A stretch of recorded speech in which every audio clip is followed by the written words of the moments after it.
Welcome everyone to our HX Leaders Network Summit today. I'd like to welcome everybody who's joining us. We'll begin in just a few minutes.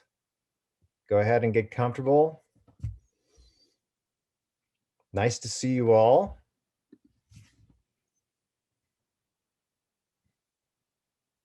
We'll begin in just about 3 minutes.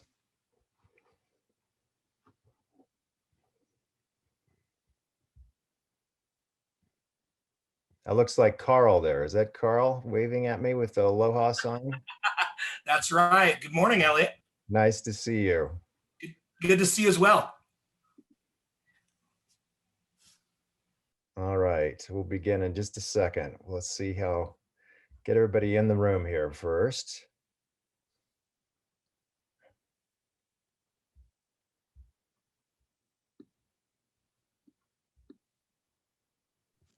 Good afternoon, everyone. Hello, nice to see you. Aloha. Thank you for having us. Good afternoon from the Netherlands as well. Oh, nice. Cecile, Miking. Where are you, Cecile? I'm a teacher at the University of Applied Sciences, and I have been in this chair for exactly 1 year and a week now, teaching online. Nice. How about you? Sorry? How about you? Where are you dialing in from today? Also from the Netherlands, and I'm dialing in from a little town called Bilshoven. It's near the center of the Netherlands. Great. I lived in the Netherlands 10 years ago. I loved it. Oh, wow. Whereabouts? In Boston, I worked at Akzo Nobel. Oh, yeah. Well, first it was over in the east side in Arnhem? Yeah, exactly. Yeah. Actually, my spouse worked there. Well, glad you could join us. Thank you so much. All right, I'm just giving everybody a little bit of time to join in.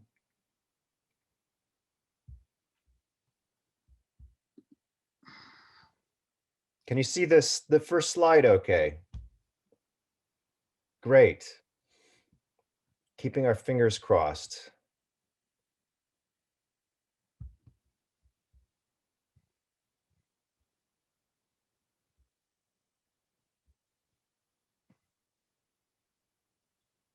All right, we'll get started in just a moment.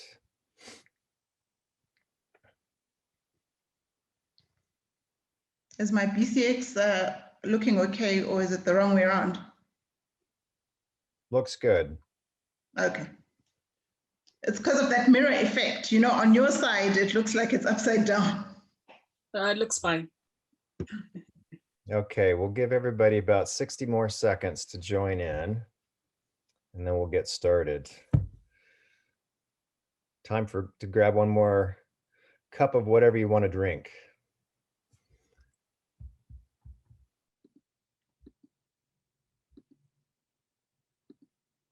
Whatever keeps you awake.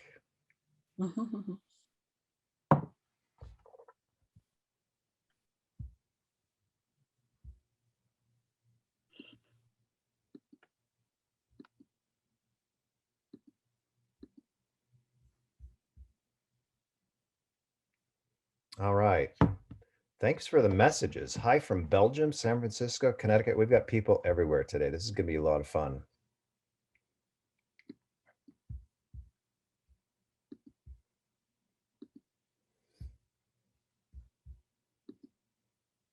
All right, I'm still admitting people, so bear with me here. Got a batch coming in. All right, let's go ahead and get started because we've got quite a full schedule today. Welcome everybody to the HX Leaders Network, our summit, first quarter summit of the year. We do these every quarter, and I'm really excited about the speakers that we have today. I think we've got a really nice lineup, a nice variety, people from all over the place. So I'll introduce them in just a second. And I'm happy to see participants from all around the world. This is really fun.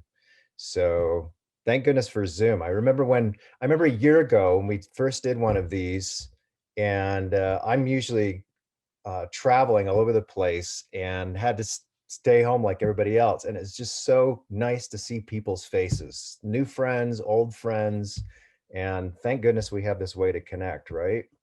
So I'm Elliot Nelson, and let me just tell you a little bit about the Leaders Network and who we are. So I do research, and I also coach on HX transformations. And I started doing annual studies and case studies every year, 4 years ago, started in 2017.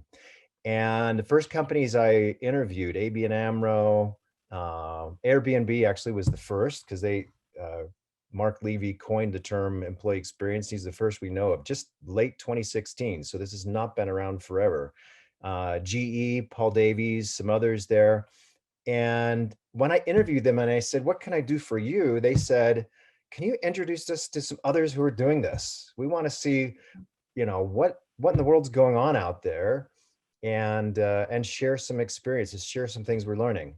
So we started putting this network together, and today we have 30 companies from around the world. Localisa in Brazil just joined us. BCX in South Africa just joined us, and you can see some of the other companies here.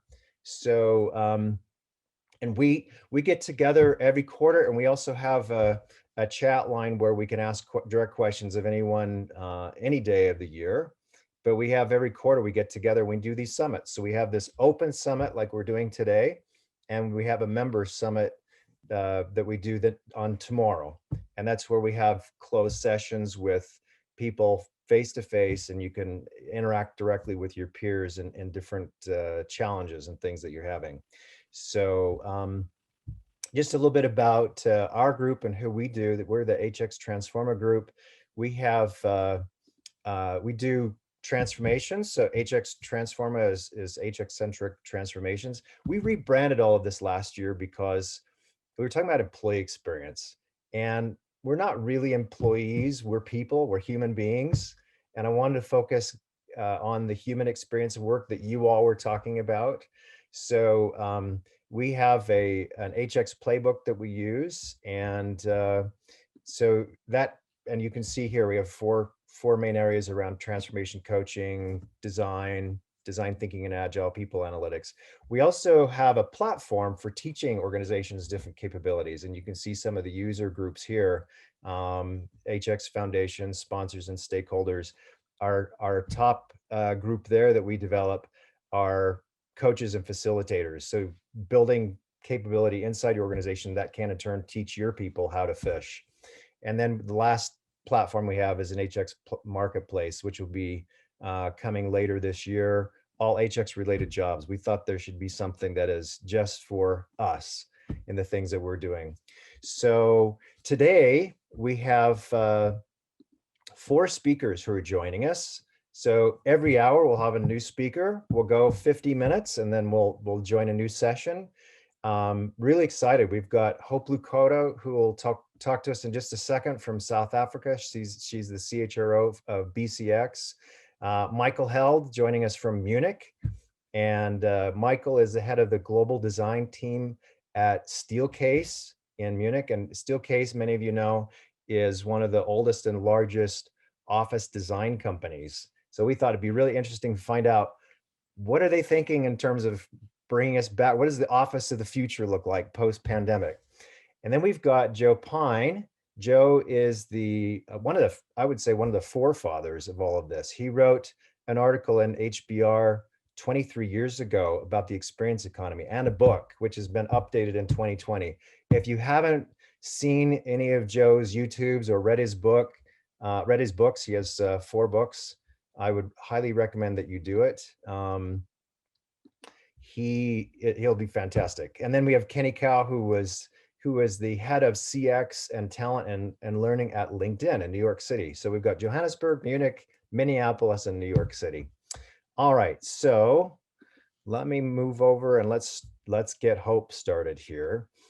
So I listened to Hope's stories. I met Lorato a couple of months ago on one of these sessions, and I was really impressed with their story and how they used design thinking and experience in terms of turning the business around.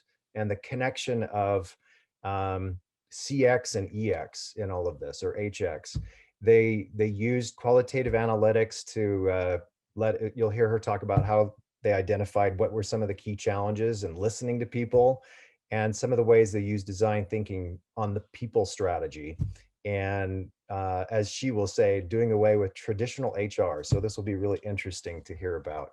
So I'm going to stop sharing and turn the time over to Hope. And away we go. So Hope, you I think you told me about this crisis that you started out with. I think it starts there, right? So tell us about what brought all of this on. How did this happen for you? All right. Thanks, Elliot. Thanks for the opportunity to engage with a global team and to share the BCX story. And, you know, as I was preparing for today, I reflected on the journey that we've taken, the milestones that we have achieved, and it now sounds like a lifetime ago, yet we are still in the middle of some of it.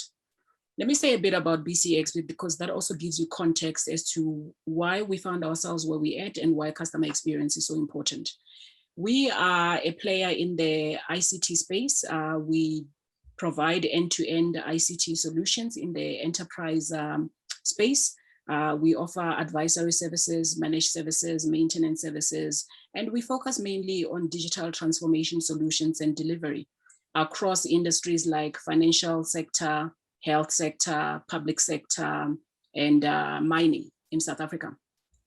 And we do this by working with our clients to design their IT strategies and design the roadmap and the journey that they're going to take. Our customers are typically the CIOs, CTOs that are looking to transform their organizations, that want to take costs out. And really, they're looking for us to provide thought leadership so that they can delight their customers. So we have to think 2 levels deep, because we must think not only about our customer, but their customer, and deliver a service accordingly. So customer experience is quite central to our operations. What we deliver is no different from what our competition delivers. And therefore we are marked against our customer experience and not just the service. Like you say, there's a history and a path that we took to where we're at today. We started off by re-looking our strategy and crafting a new purpose for the organization. Our purpose today is reinventing the customer experience by innovating solutions for how people live, learn, and work. At the time, we were in what I call distress. We were in dire straits. My boss used to call it clear and present danger. For those that know the movie, you can just imagine what clear and present danger meant for BCX. We had a lot of acquisitions that were made along the way, and without change management, with no integration, we had multiple restructures. I joined as we served notice to the unions to do another restructure. So my introduction to the business was the lady that came in to do another restructure. And with those restructures, I mean, the aim was always to turn the business around, but you can't do that if you don't integrate and do away with duplication and transform your processes and your systems. With all of that, the employer brand was completely tarnished externally. We couldn't recruit talent, we couldn't attract. We couldn't attract from our competitors, we couldn't attract from related industries. We pretty much could only attract from the public sector. And if you know South Africa very well, you know that if you can only attract from public sector, it's as bad as it can get. Our shareholders were saying that they have buyer's remorse, and they would say this in open information sessions to employees. They would say it to analysts in the media. So we were really taking a beating. Our customers, on the other hand, were saying that they love our products, they love our services, but they don't love our customer experience, and they don't like the way that we deliver to them.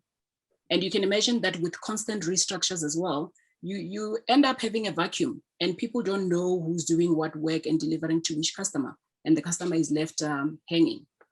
On the HR side, we had a couple of challenges as well that we were facing. The acquisitions left us with about 32 payrolls that we were running. That also meant different benefit sets, different policies and procedures. I think we had like 4 different types of leave sets that we had to administer. Our work became very transactional, and really we were working towards explaining benefit sets, explaining what people get and what they don't get, as compared to really shifting the dial and working with the business to transform capabilities. We were on SAP as an ERP system in the entire organization, but we had not switched on a whole lot of those modules. We really were delivering manually. We didn't have e-recruitment. Everything was a slog. I mean, I remember when we were doing the restructure, simple things like org charts, we were doing them on PowerPoint. And imagine when you do that and you get to a point where certain people leave the business and you have to rework it again to show the current vacancies that you have. You go back, you work it, you're counting one by one, you're coloring the blocks. It was painful. And I think that's where we realized that, you know what, we are a technology environment. Externally, people are expecting us to have it all together. And if we are the thought leaders in the industry, we should be doing it internally as well. Therefore, we really need a shift in mindset. Not only for us to transform the business so that we can then transform and, I suppose, hold our heads up high with our clients. And Lerato, you can go to the next one. Thank you. Before the poll, if we can go to changing mindsets. So one of the other things that we were grappling with in HR is we had a workforce, an HR workforce that was not very skilled, and they were disgruntled. They felt as disempowered as the employees that they were servicing. And here we are trying to delight our customers. To move from distress to that, we were not going to do it by hiring new people in HR. We didn't have the money for it. Labor relations was not going to allow us to go there. We had to come up with different ways of how we're going to pivot and I suppose also simplify the complexity of where we found ourselves so that what we are doing makes sense. When you looked at it, it really looked like so much has to be done just to transform. But that's too much for the organization to consume and then follow through. Same as HR.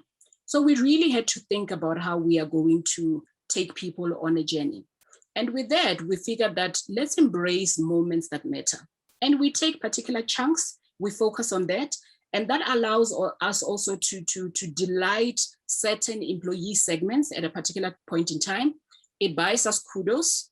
That buys us time in the business to move from one to the next. And, you know, people are seeing delivery. You're not exactly making everybody happy, but people are seeing delivery and they can see where it's going. And moments that matter also helped us to clarify exactly what it is that we are talking about and where we want to take the organization. Not only for HR to understand, but for line as well to understand what great HR will deliver on the employee experience promise and what their role is in the entire process. And I mean, the recession is always something that we have to think about. I mean, we were not making money. We were bleeding profits, revenue losses, our operating costs were going up. So we were also cognizant of the fact that this is not the last restructure that we are going to do. We're going to go through a couple of changes. So change must become constant in BCX. We must equip our employees with the skills to be able to deal with it as it happens, because throughout the journey, we must continuously take costs out. And that's how we came about to focusing on resilience, such that we build a more resilient workforce. And that helped because as we came to the pandemic, we had already started that journey. It made it easier to transform out of the organization as we go into work from home. And now as we start thinking about creating a hybrid workforce model that we want to propose in the business. And it also helped build trust in that people are seeing you engaging with them. They're seeing you focus on things that matter to them.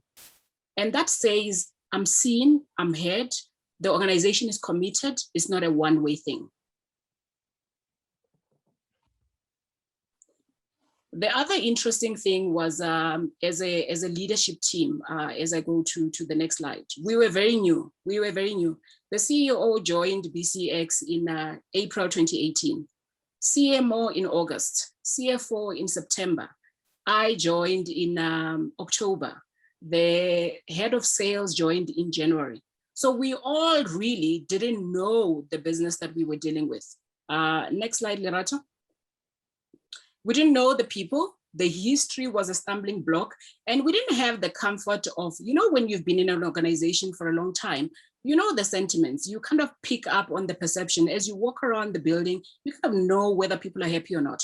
And we didn't have that luxury. So we really had to go into a vulnerable state of, we gotta go find out, we gotta go ask, and we gotta take the feedback and use it such that they also see that not only are you asking us or creating a platform where we can talk, but you're actually taking us seriously and doing something about the feedback. All right, I'll continue as Lerato is coming back to the previous one. So we worked with a company called Blueprints in creating our DNA, which is our culture exercise.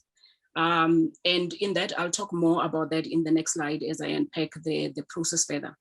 We did ENPS, we did NPS, we looked at how the data is feeding one another. And it was very clear. External feedback was clear on the fact that we are not delivering on customer experience. And the complexity internally is what's stopping us from being able to move forward in a more agile way. We worked with Deloitte on a customer experience survey where they applied design principles methods to find out from our customers where the pain points were so that they can advise their strategy internally. As HR, we worked with Universum on the employer brand positioning. At the time, we were sitting at about 148. It was not great. When you looked at the comments, people were saying they either didn't know us, so there was no brand awareness. Where they knew us when we were still called Business Connection.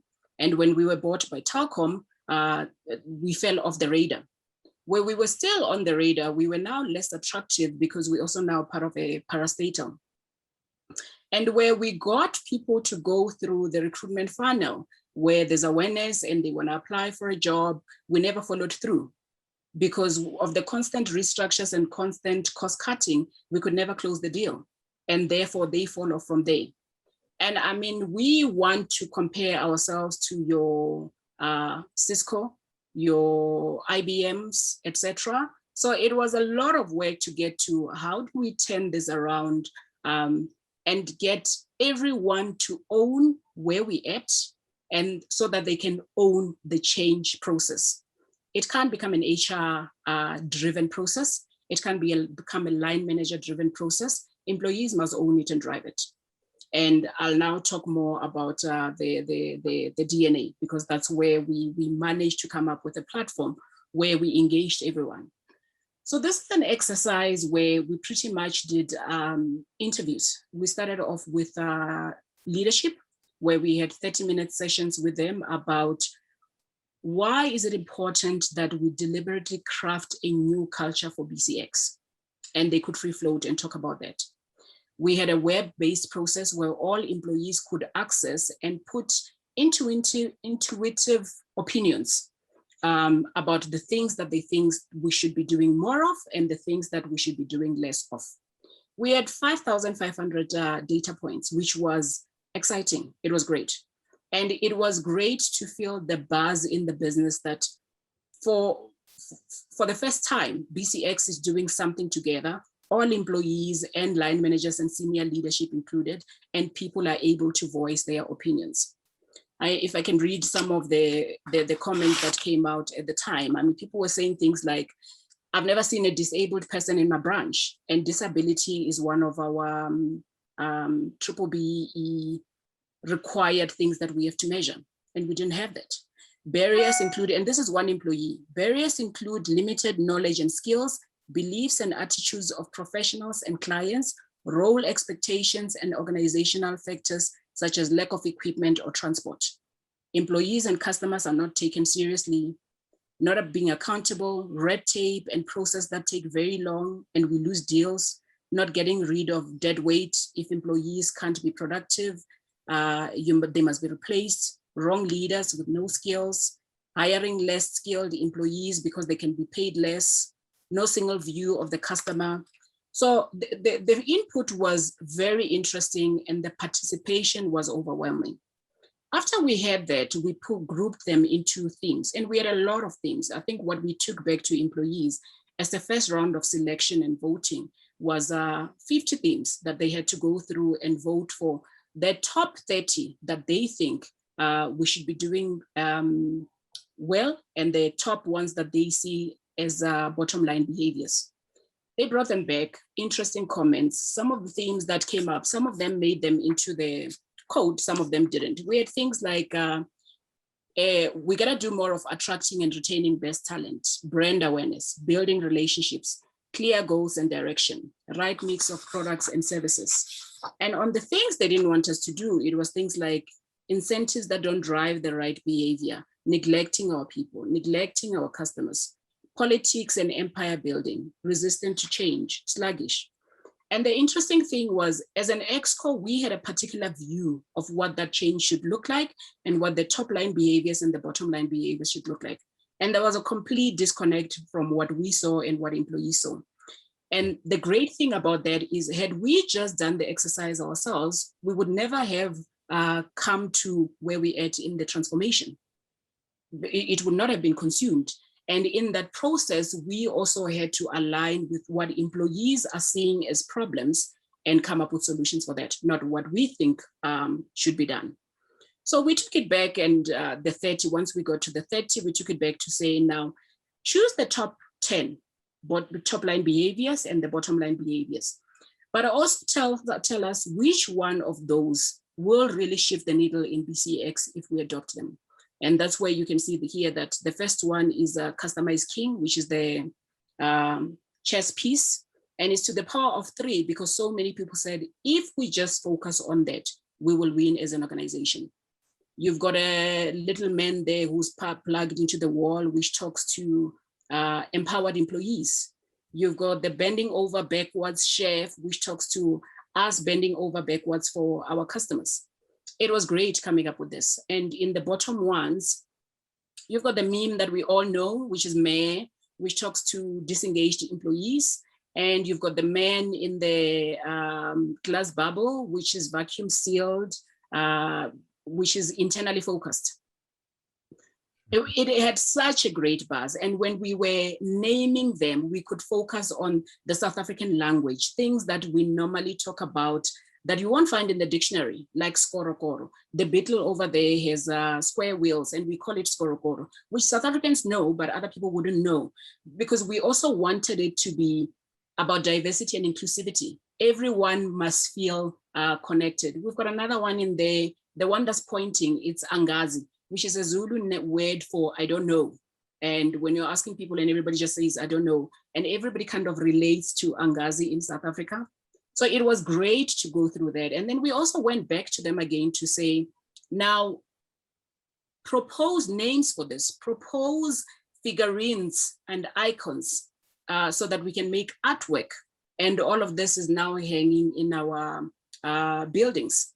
And as you walk in, you can see what everybody co-created to say, this is our culture, this is how we do things in BCX. And it's evolved to a point where when our salespeople are going to clients to make a pitch, they present on the BCX DNA as a way of saying, this is the promise that we are making to you. This is how we deliver. This is what you can expect of our people. So it's been such a great initiative. It really seemed small, but it's had such great momentum that I couldn't have predicted where we are today. And really the value of getting everyone to participate and getting everyone to feel included and that their voice matters. That was important. We can go to the next one, Lerato. Now we are to take it further, and taking it further is to transform the HR function with the employees that we had. We had to find a way, and finding a way, design thinking seemed effective, quick, and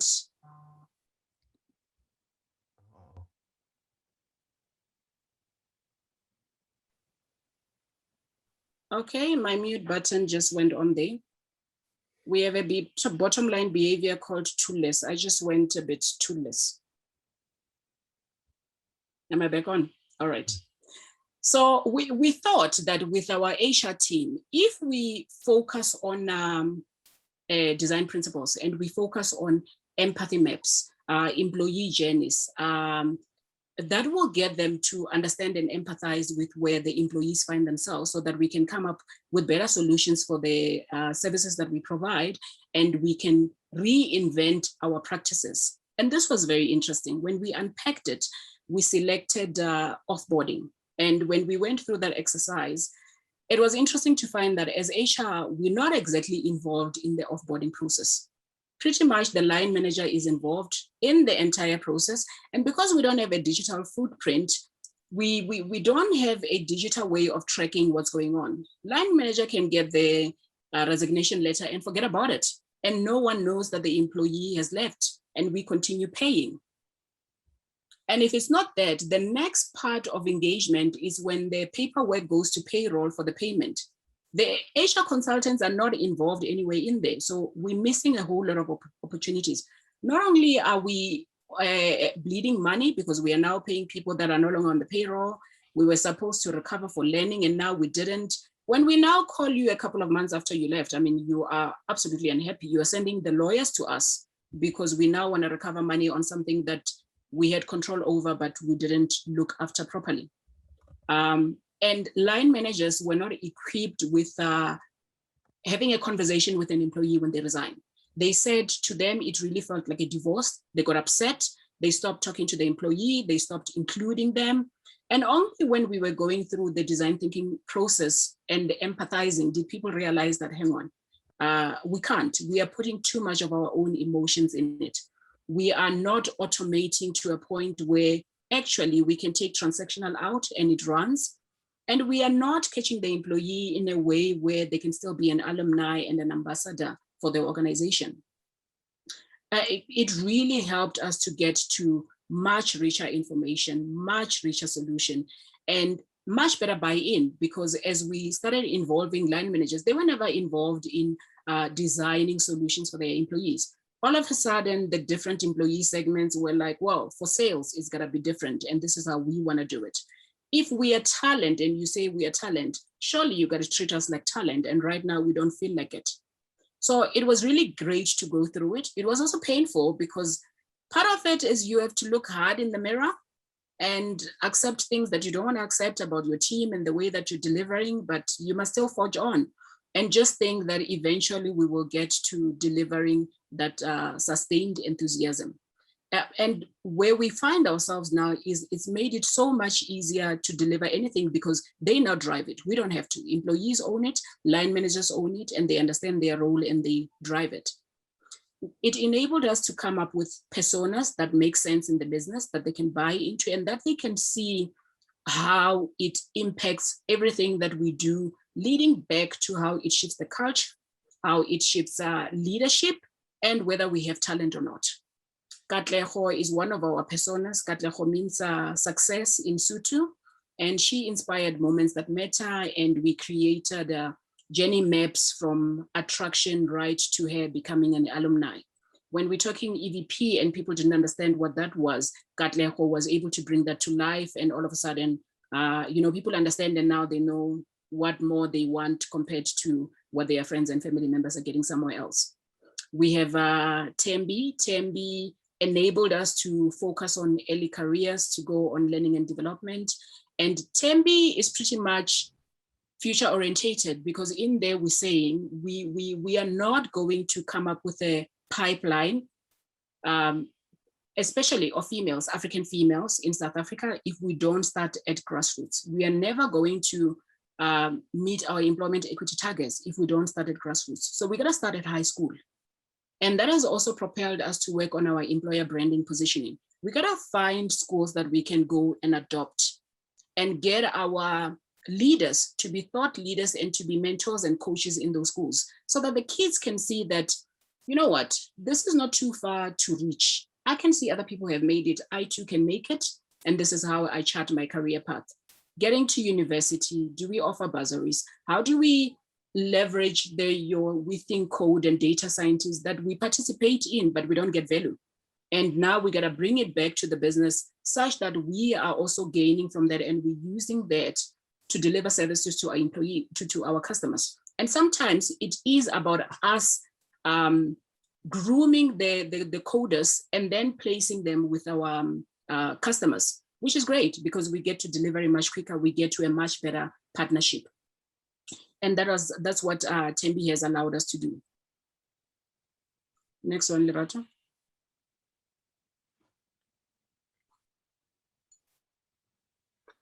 I'm talking quite a lot.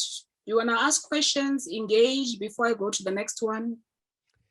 Yeah, Hope, Daria Samsonova from, I think Novartis, if I remember, she said, thank you for sharing the insights, interested in the way that you organize the online space for people to speak up and share ideas, especially how to promote the constructive mindset of suggestions rather than an anonymous complaint box. Could you talk a little bit about how you set that up? You know, was there much administration required? How did you do did you do crowdsourcing for that? How did it work? So before I joined, there was actually one of those platforms. It was called Yema. And yeah, people went to town complaining, etc. And yeah, it had a very bad note. We also decided to not switch Yema off, even as we transitioned. And Lerato was very pivotal in that she started working on Yema with the team, such that every point in there is resolved, responded to. If it's negative, it's more about getting your HR people to stay closer to the employee because there must be something wrong. So we used it as a way of data input for us to see where we need to go and where we need to focus most of our attention. We had a team of change agents, and change agents were really people that are influential in the business. They didn't have to have a leadership role, but they were able to rally people behind a particular point that we wanted to drive. And they were seen as trusted and influential by the team. And none of us had contact with them except Lerato. So they didn't think there was an HR influence to it. They really pretty much saw change management as very separate from what we are doing, which we enabled honest conversations. And with the DNA, we partnered with a company that could do so anonymously. So it was web-based. People did that anonymously, and all we got was a report. We never got to know what people submitted, etc. And because we had such a big sample, it was large enough that you wouldn't pick up where there are problems.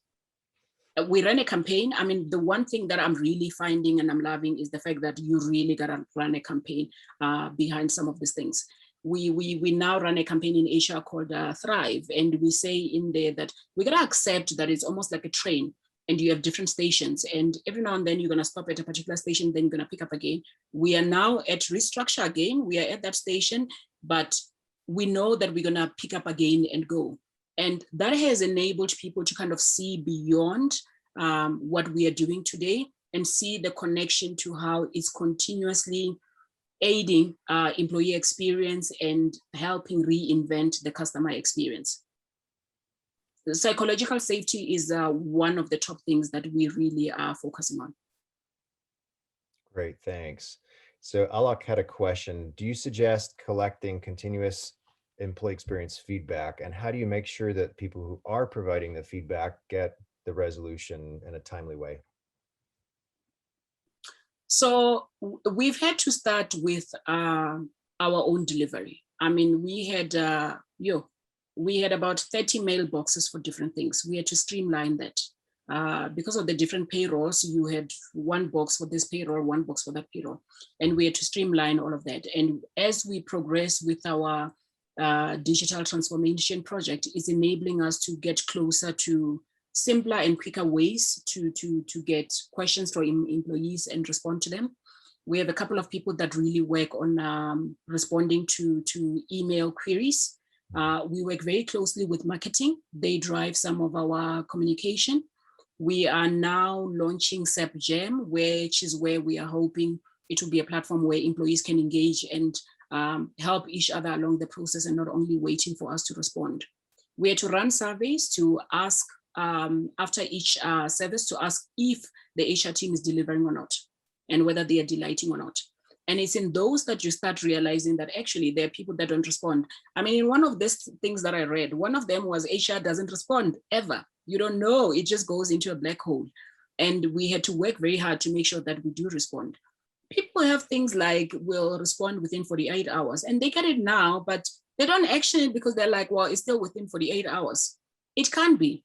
And if we keep drilling on about reinventing the customer experience and saying we will never be able to reinvent the customer experience if we don't reinvent the employee experience. You gotta get superb service internally before you can know how to deliver it externally. And therefore we have to be very diligent on the internal team. We are doing a survey right now on HR because we are getting closer to our performance ratings, and we are asking exactly that. Where are your HR team delivering? And we can now even hone in on competencies. Are they responsive? Are they agile? Are they resolving your business problems? And take it back to the team. It's important to not take it personal. And I think because it was such a mess, it's easy to kind of not take it personal and feel like, you know what, we can only grow with this thing. Let's work it. Great, thanks. Any other questions?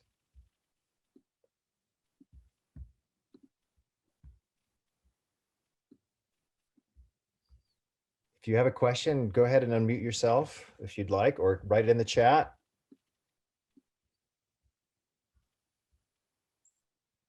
So while we're waiting, I was just wondering, you mentioned that you had people vote. What happened after that? I know you've been talking a little bit about that, but maybe could you give an example of something that you did following up on that helped you drill down and get even better results out of what you were doing?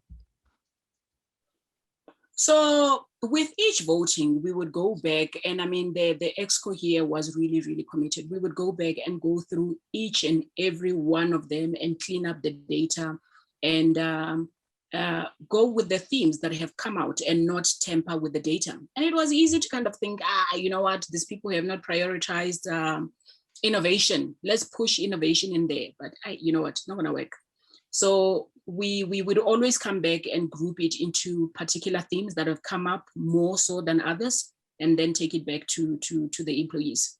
And this didn't take long. It was from start to end where we then launched. It was 3 months. We started in September and we launched in December when we did the roadshows. That was 2019. And when we were about to launch the icons, we went into lockdown. And that process is what has sustained us through the pandemic. Absolutely. We have icons on our phones, on the WhatsApps. We send them to each other when you want to recognize somebody. We have them on emails. People start their meetings by talking about the DNA. Who do you want to recognize that have lived it? Which behavior do you think is falling short in the team right now? Every week. So the focus is huge. Excellent, thanks. So Ed, question, how many moments that matter and personas have you developed? What kinds of journeys have you mapped, those types of things?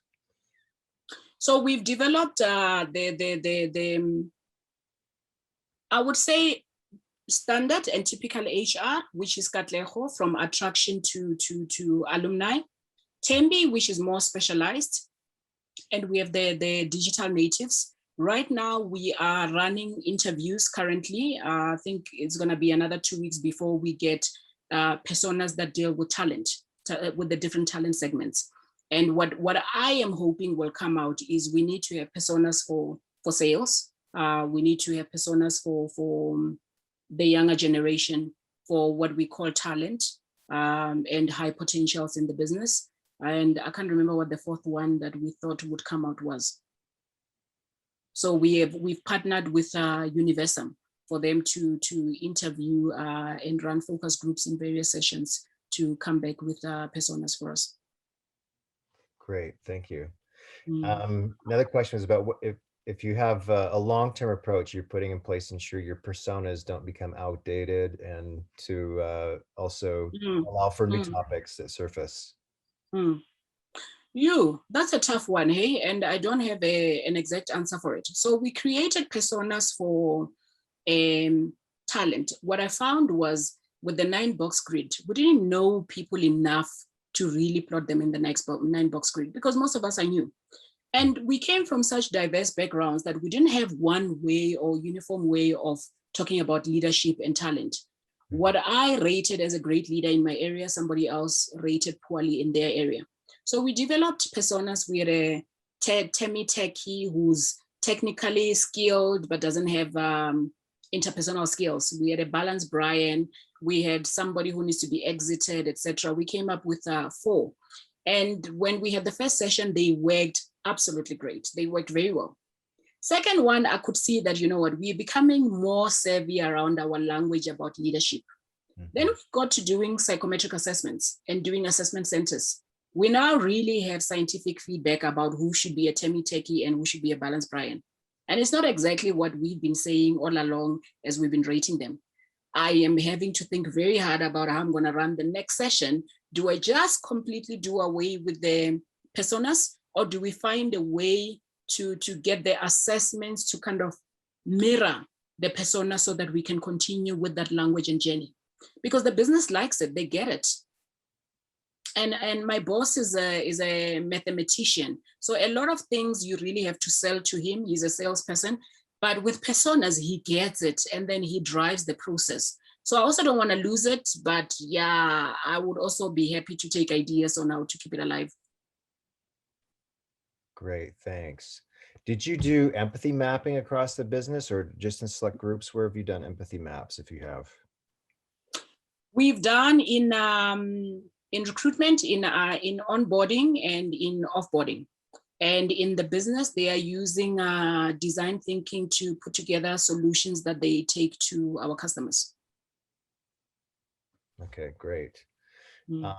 What about, you know, where you're not able to get people to give feedback through through an online system, like you mentioned?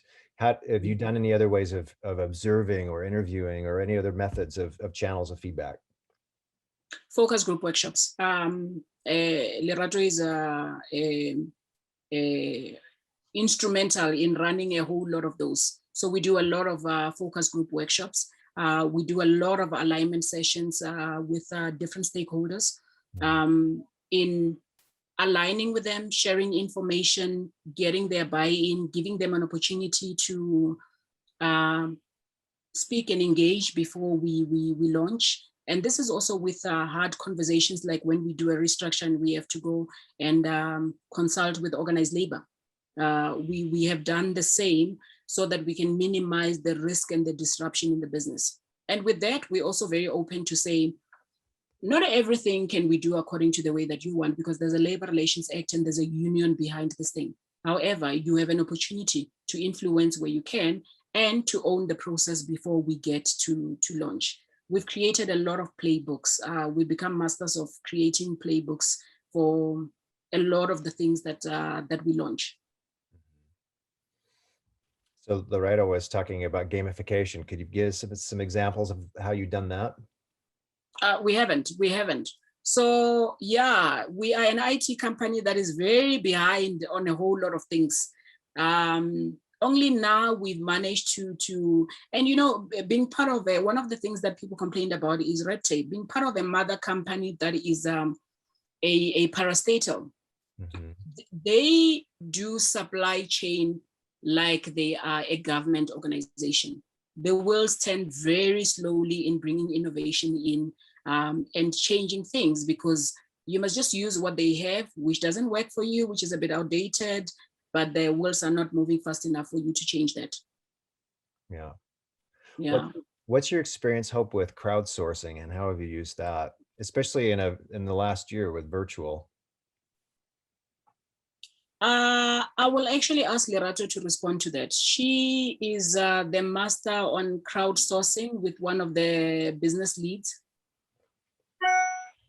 Yeah, so I guess from where I sit, and I think bringing in that gamification piece, is we've had to be very clever. Like Hope says, we probably couldn't really go and get the big companies who do that. But what we've been using is a system called Kahoot. I'm sure you are all familiar with it. So we went and got a license for that. And we're starting to use it more and more to teach people about the things that we're wanting to land, especially from a DNA and just probably from an insights perspective. But also what that gives us is an opportunity for people to either have bragging rights. So currently we've got a game that's going on that's promoting the new survey score that we're going into. And everybody's then coming back and saying, can we use this for performance? Can we use this for, reward? Can we use this as an innovation, campaign starter? So you're seeing a lot of excitement coming through. From a crowdsourcing point of view, I think over a period with the change agents, what you do find is that you get information that you wouldn't get otherwise. So even this, what we're calling the treasure hunt game, came from one of the people that we were talking to say, so how do we get excitement in the business? How do we engage people to become a bit more, open around what they're thinking? So there's a lot of feedback that you then get. So you've got your change agents, but then you then put the word in the business. Like 2 weeks ago, we did a photo shoot. And for you to try and get people who haven't been to the office in a year to leave their houses is a very difficult one. Yes, I think they do want to see the office again, but there's that fear piece around, am I safe? Will I be okay? But we were able to get like good 20 odd people to come in and be part of a customer experience campaign because we just didn't want to use stock images. We wanted to use people who were, in the business, but in the same breath, we're at the cusp of a restructure. So you have to be careful that you choose people who are going to be in the business longer than 31st of March when people exit the business. So it is a balancing game, and it's a dance in terms of how we're getting around some of these processes. Great. Well, any final comments, Hope or Loretto, before we wrap up? I love this presentation. I love how you've I think especially how you involved one of the things that resonated with me was the humility of your leadership team, your exco, to say, we thought these were the solutions, and then we listened to people and it was completely different. So congratulations to the exco for having the humility and the guts to go ask people what was going on and then to follow that. So it's a great turnaround from this sense that you involved employees in all of this. Any other final I guess, do we want to do our poll before we take off? Yes, we want to do our poll. Let me launch the poll. All right, so there we go. Which of the following priorities is your CEO championing in your organization? And you can choose more than one. So I'll give you a few seconds to do that.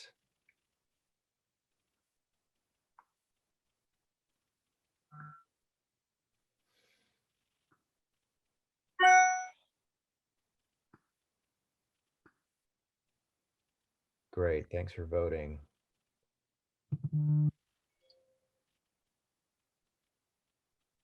All right, we'll close in about 3 seconds. 3, 2, 1. I'm gonna end the poll here. All right, let's see what we've got. So, interesting. Any surprises there, Hope? No, digital transformation makes absolute sense, especially where we find ourselves with work from home and the hybrid workforce model. I'm also for trying to resolve how we're going to deliver culture in this new way, how we pivot employee experience.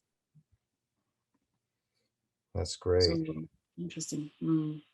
Well, I want to thank you so much for your presentation today, sharing your story. Fantastic. Love your approach to this. And I think you have a really important story, good examples of how to do this. Yeah, if there are any questions that you have, any of you in the audience, I'll also forward these on to Hope, and if we can channel these back to you, we'll be able to answer those as best we can. But thank you for joining us. Please, for those of you who have time in the next hour, look at our link for Michael Held. We'll be on in just a few minutes with Michael, and wish Hope and Loretto all the best. And look forward to seeing what you guys do next. Thank you. Yeah, thank you. Thank you.